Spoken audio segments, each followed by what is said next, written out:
Amazing Astronaut reporting in. Today I'm going to be talking about the strange death of Captain America, first published in 1968. Art and story by Jim Steranko, with editing by Stan Lee, and probably should also mention Tom Palmer and Artie Simek. And I gotta say right off the bat, the art is amazing. It is fantastic use of inking, coloring, composition, and most of all, balance. And of course, I very much like the opening issue 110, opening of a Hulk fight. So it might be a little biased there since he is one of my favorite all-time characters. Really like how Hulk's here to phase off his sidekick of Rick Jones to be more in Captain America's circle. And boy, this comic really emphasizes the monster side of the Incredible Hulk. I love how many hand shots and how few body shots there are to really make him feel almost like a serial killer movie villain, but more misunderstood monster sort of way. And a nice way to get Bucky to want to be a sidekick to Captain America, which Captain America was not quite thrilled at first in this storyline, but went along with it in just one page. I should note that it slightly references a moment in an earlier Avengers issue, with him getting so mad at Rick Jones taking up the Bucky mantle. Holy smokes, so much anger there. Next issue is about Steve Rogers having a pretty bad life at the moment since he keeps on getting attacked by the forces of Hydra wherever he goes, and him showing off the past to Rick to become a better sidekick. I really love the film serial kind of effect going on here with the shadows and the very close-up shots of the faces. Also love the duality of them trying to live up to their best selves and to each other. And the standout moment of this issue is Rick Jones checking the mail and then going on a drug trip due to Hydra.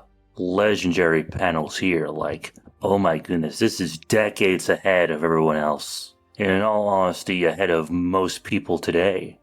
Bucky's kidnapped and Steve Rogers goes out to fight the forces of Hydra and he's dead.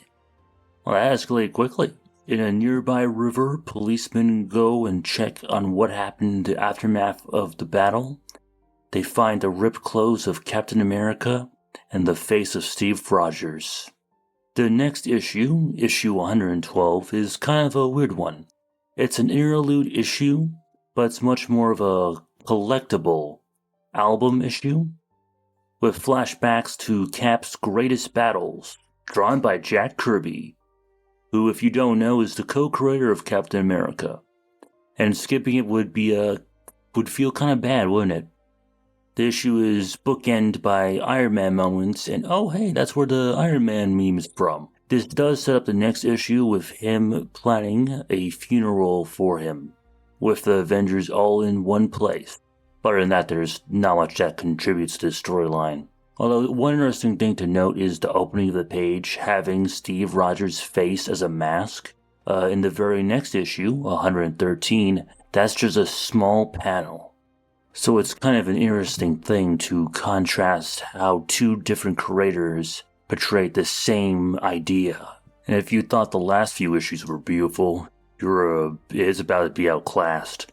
Also, so many double-page splashes, oh my goodness. Side note that I really want to mention is that there's a panel on the 5th page that gets referenced decades later for the death of Captain America storyline, without the strange adjective. Bucky talks to the Avengers to do what's next. Hopefully the gambit works. Shield and the Avengers try to have a funeral for the greatest soldier of all time, and of course they get ambushed by Hydra, which is quite a dirty move. It all ends in a cemetery, but lucky for America, Captain America lives to save the Avengers. Such an incredible shot. Oh my goodness, I love that you get to see some of the Avengers being put into the ground. I love the text on the gravestone. I love the Hydra soldiers shooting at Cap. being the same direction as an evil-looking tree branches. I love the moon setting the time of day. I love the inking work on all the gravestones as well, with some of them having a dotted texture and some of them having a colored line. It's just such a great moment. Madame Hydra is not liking this twist, but Bucky is sure glad that happened. I absolutely love the absence of color to add more effect, and the page of Captain America just being up hordes of Hydra agents with an amazing text box about how a man can be destroyed, a team or an army can be destroyed, but of course destroying an ideal and a dream, just excellent work all around. More fighting ensues and Madame Hydra dooms herself with some missiles. Excellent composition on the page with the balance, and Cap's smart thinking saving the life of his newly formed sidekick. I also especially like the humor of the RIP on a gravestone for character's death. And thus the storyline ends with a 2-page spread of Bucky and Cap going their separate ways. With the Avengers saved, he goes away once more, and now with him having a secret identity once more. A very sober way to end the story.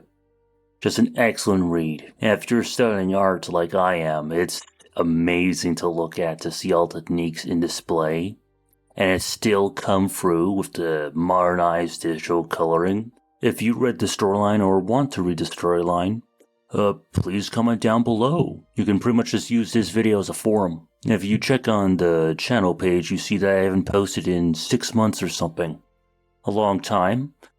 College stuff and finishing that up. But it's done now, so now I'll be moving more into the YouTube space, but this is more of a warm-up video. So if you notice anything kind of wacky, please point it out in the comments. Like and subscribe. Amazing Astronaut reporting out.